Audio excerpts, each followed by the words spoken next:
Yo guys, welcome back to the channel. Today we're going to be talking about Riddim and Trench and what makes real Riddim sound the way that it does. And I'm also going to be teaching you how to make some real Riddim synths using Malstrom and Reason. Let's get into the video.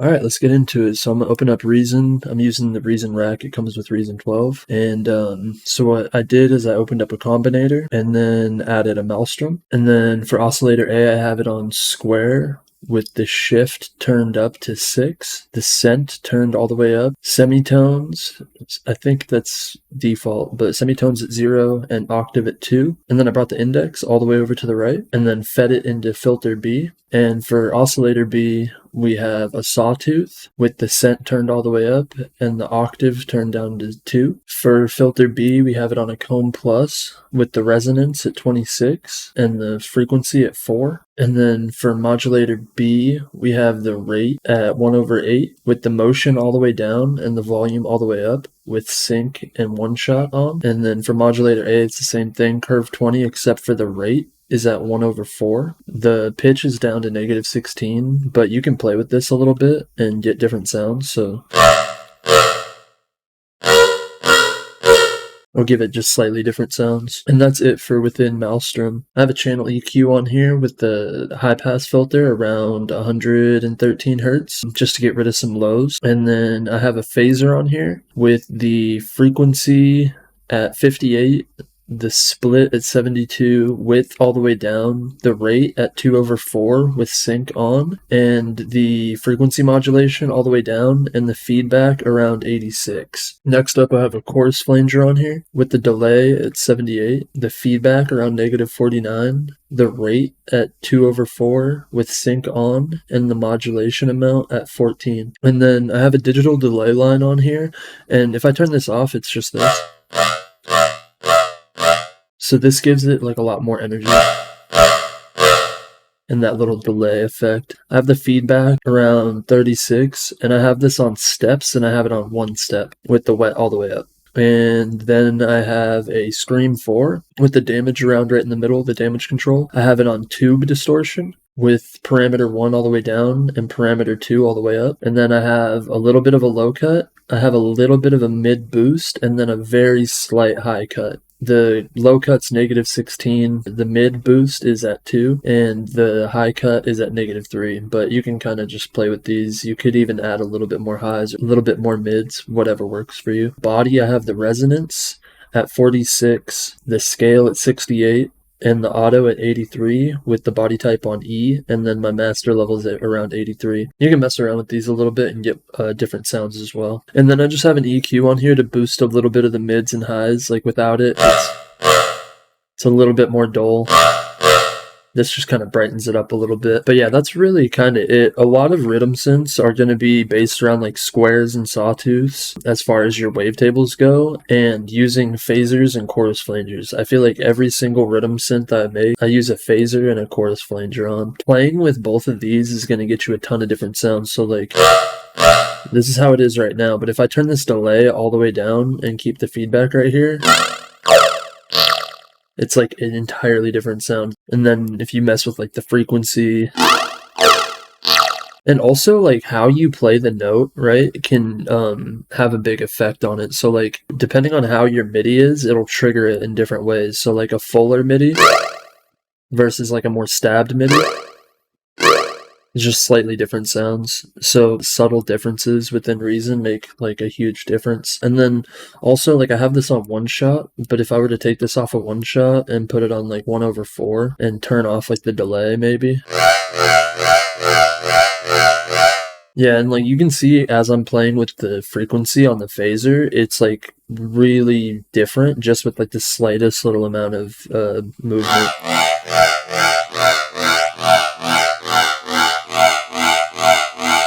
And same with like the frequency on the comb filter. Like if I change this from 4 to like 12, like C6 sounds really good. So it's kind of random a lot of the time, like just playing with parameters and finding different things. Also, if I were to put this on like 2/4, what it's going to do is kind of give a bouncing effect. So while this is on 1/4, so it's going to go 1, 2, 3, 4, right? This is on 2/4, so it's like every 2, so it's like 1, 2, 3, 4. And so like while those are bouncing back and forth, it's going to be like 1, 2, 3, 4, 1, 2, 3, 4, right? So it's going to give it more movement. And then also like using index and shift can get you like a lot of different stuff as well. And yeah, that's pretty much it. That's how you make this synth. This is how it sounds in context with everything.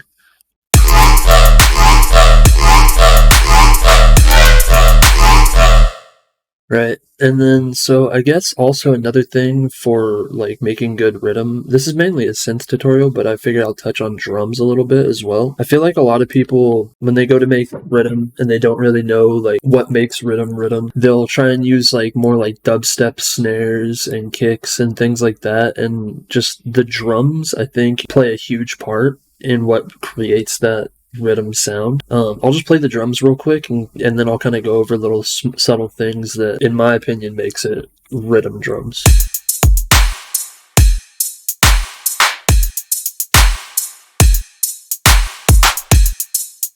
Okay, so even this, it takes a little bit more influence from kind of newer dubstep, because like if you listen to like a lot of older rhythm songs from like 2014 that have that like OG rhythm sound, they're gonna use like claps instead of snares, and they're gonna use like hip hop kicks that are kind of more dull. They're not like as punchy through the mix.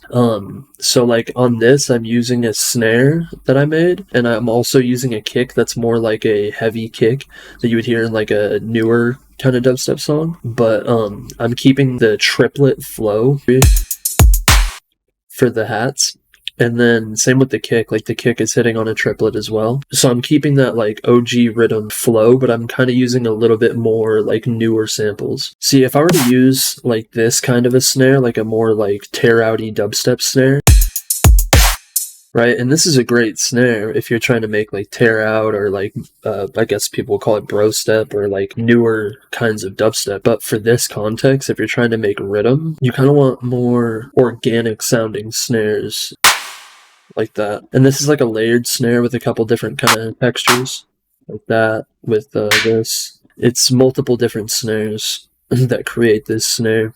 And then for the hats, I have this kind of like a ride, open hat, back and forth. And then I layer that with a hip hop hi-hat that's rolling in triplet rolls. So because rhythm songs are like inherently repetitive or whatever, like I like to do subtle changes throughout it to make it feel more like progressive. So if you notice in this first section, when the synth changes from this to this, the drums change slightly.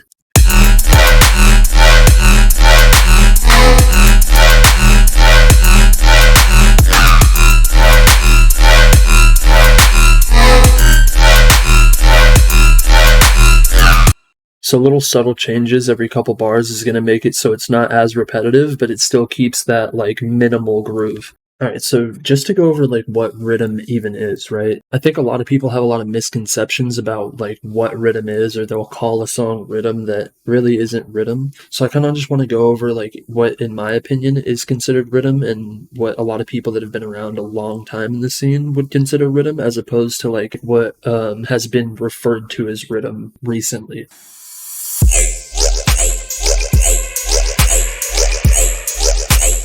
Another one would be detrimental. It's very minimal. I think artists like AD, Infekt, Viruz, Minzo, Chaimba, those are a lot of the artists that I would consider to be like rhythm, you know, Obey, Ben's Mixer, whereas like there's artists like Subtronics and Virtual Riot and, you know, Sudden Death that get labeled rhythm a lot. And I wouldn't really call those artists, you know, rhythm producers. And that doesn't say that their music is bad or anything like that. They're all insanely good producers, some of my favorite producers actually, but it's just not rhythm. If you were to listen to this, right?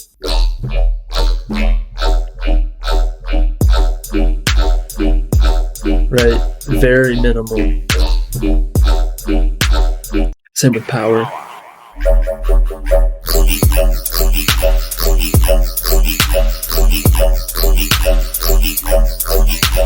Yeah, so that's like a good example of like what would be considered like real Riddim or OG Riddim, as opposed to something more like this, which is like I would consider maybe like tear out or just dubstep. Like us.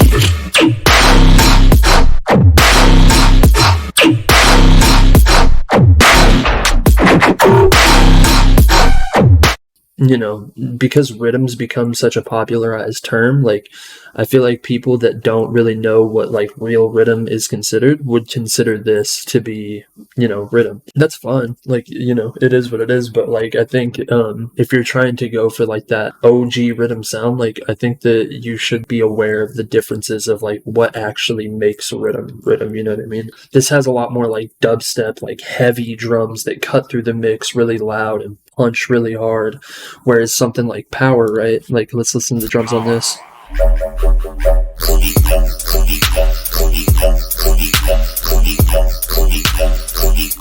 Right, it's more of like a hip-hop kick that's kind of more tucked back in the mix. It's kind of toned back.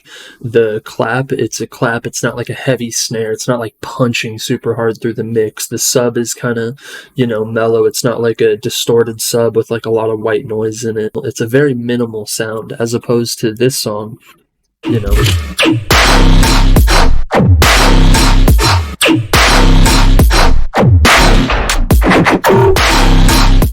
You can really tell the difference. Like the sub has like a lot of white noise coming through in it. The kick and the snare punching through the mix super heavy. The type of drums that they use, like the kick is a more like punchy, heavy dubstep kick, and same with the snare. It's actually like a heavy snare with a lot of like mids and stuff. It's not as bright like a clap. And the synth design as well is like very heavy and distorted and not very like minimal. They're both quarter note and kind of simple, so that might be where the confusion comes in, where somebody might call this Riddim. Putting them side to side really allows you to see how this is more like a heavy dubstep song, whereas this is like what you consider like an OG Riddim song. So hopefully that helps you understand a little bit about like what makes that 2014, 2015 style of, you know, Riddim or trench or whatever you want to call it sound the way that it sounds. If you want a list of artists to go through, I'll leave them in the description, but like a good place to start is like Obey, AD, Minzo, LV, Akirah, Viruz, you know. I'll leave a list in the description, but that'll be a good place to start, and you can kind of get a better understanding of